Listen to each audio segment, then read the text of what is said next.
masyarakat perlu. Ni ada sikit masalah yang timbul sekarang ni. Di Singapura ramai yang, maknanya di Singapura ni ada terdapat di kalangan masyarakat kata non-Muslim laki-laki yang perempuan ni Muslim, tapi dia tidak mau berkahwin dekat masyarakat sebab dia tu bukan Muslim kan, seorang tadi dekat dalam pendaftaran. Sebab saya kata begini, pengalaman saya dulu pernah, maknanya dia minta nasihatkan pada perempuan ni, awak mesti anjurkan supaya bakal suami awak tu masuk Islam dan boleh berkahwin dulu dalam majlis agama Islam. Tetapi sekarang ni nampaknya perkara itu sudah ditiadakan. Wallahu a'lam. Ini pendapat saya nak tanya sekarang, adakah sah atau tak sah dalam segi agama kita? Wallahu a'lam. Kalau kita misalnya nak bincang dari sudut fiqh dia, maka akan banyak akwal yang akan membolehkan seperti itu. Tapi saya secara pribadi saya tidak boleh nak dapat endorse amalan sedemikian. Kerana apa?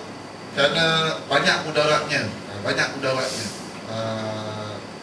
Pertama, dia tu tidak sejajar dengan pada kefahaman saya sendiri itu, daripada misalkan dari sudut religious administration, pentadbiran agama Islam di Singapura itu sendiri, harta yang dipegang oleh MUI sekalipun. Sepaham saya, jika ada pasangan seorang Muslim dan seorang bukan Muslim yang ingin berkahwin secara sivil, pasti kes itu akan dirujukkan kepada MUIS untuk di-counselling. Selepas proses counselling beberapa kali, maka terserahlah pada individu berkenaan. Kalau nak proses secara sivil, maka kerana hakikat realiti Singapura sebagai negara sekular, benda itu tidak boleh dihalang. Tapi proses counselling itu akan berlaku. Dan kalau ditanya adakah benda itu kata orang tu diakui ataupun tidak, jawabnya ialah secara legalnya, secara syariah court, benda itu tak boleh diakui sebagai perkahwinan yang sah. Tapi dia tu boleh diakui sebagai perkahwinan sah dari sudut civil law, tapi tidak boleh diakui sebagai perkahwinan sah di syariah court. Baru-baru ini saya menangani satu kes yang mana ini kes sangat kompleks. Kenapa? Dua pasangan ini, seorang lelaki bapak dia convert tapi dia bukan Muslim, berkahwin dengan seorang wanita.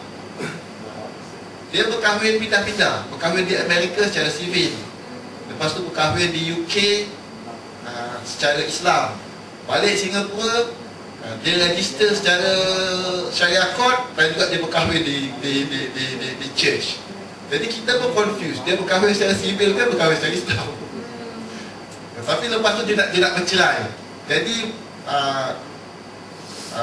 mahkamah di Singapura ni perlu nak putuskan sama ada kes dia itu di bawah kuasa civil court atau di bawah kuasa syariah court.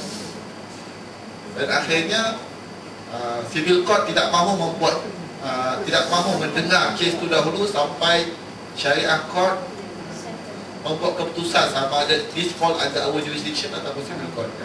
Ini bagusnya. Kerana apa? Kita diberi the first option untuk decide sama ada kes ini kes syariah court atau kes civil court. Dan disebabkan oleh fakta-fakta kes itu, akhirnya appeal board memutuskan bahawa kes ini bukan kes syariah court. Syariah court tak ada jurisdiction. Kerana berkahwin pindah-pindah macam tu. Dan wanita tu pun tak sure dia masuk Islam ataupun tidak. Sertifikat dia masuk Islam dia tak sign.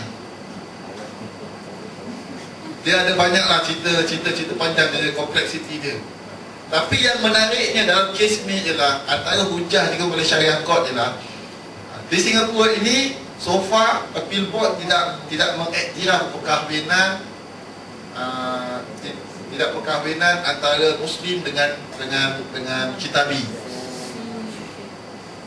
Antara perkahwinan antara Muslim dengan kitabiah tidak diiktiraf.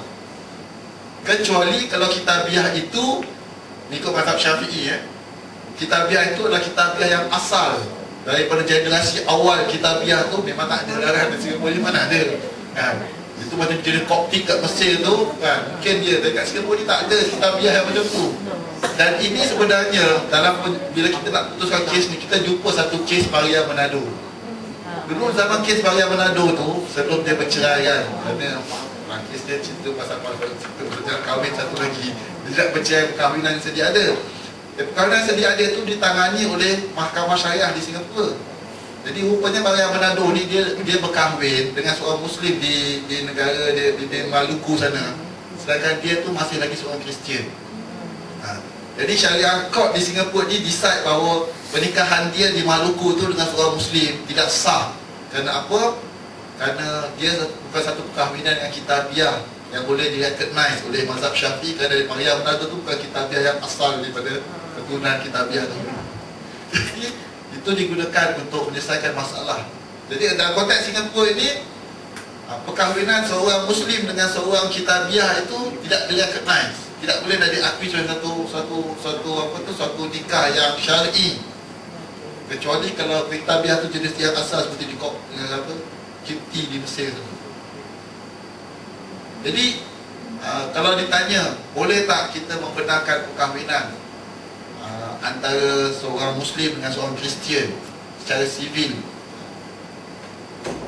artinya kalau nak mencari pendapat aqwal fiqh, memang ada pendapat yang membolehkannya, tapi dalam konteks pentadbiran hukum Islam di Singapura itu, benda itu tidak boleh nak dibenarkan kerana ada presiden kes yang tidak akan membenarkan kes demikian untuk didaftarkan, kecuali kalau misal kata ada kemudiannya keputusan appeal board yang mungkin menyalahi keputusan awal.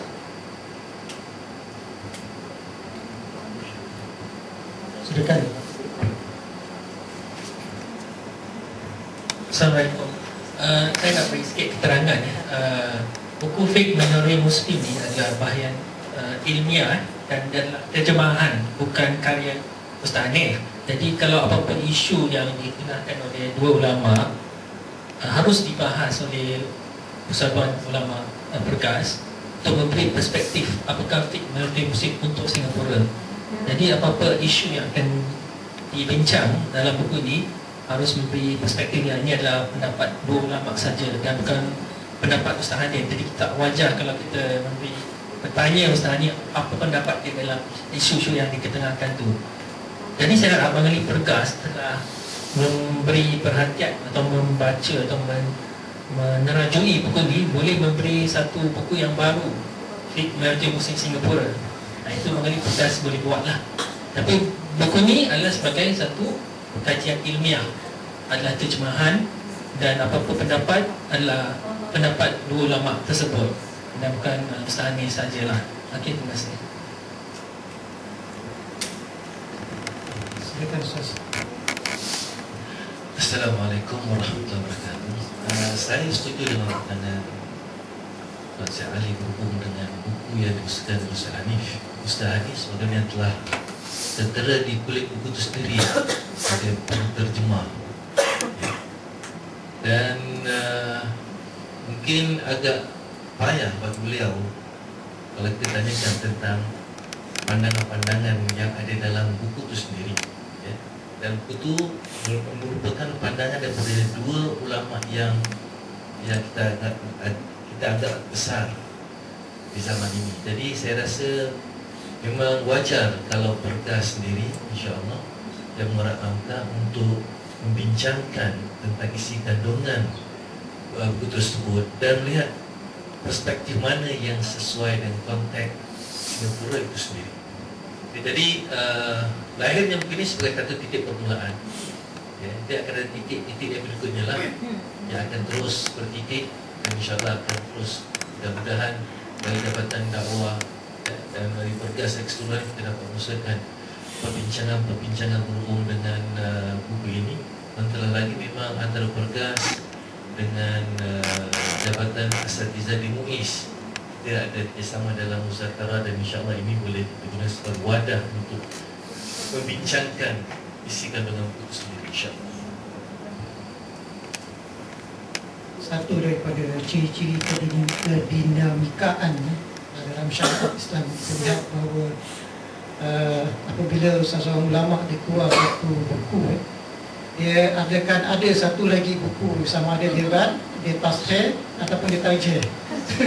Jadi ini merupakan satu bagi kita ini merupakan satu kekayaan dalam dalam itu dari segi sudut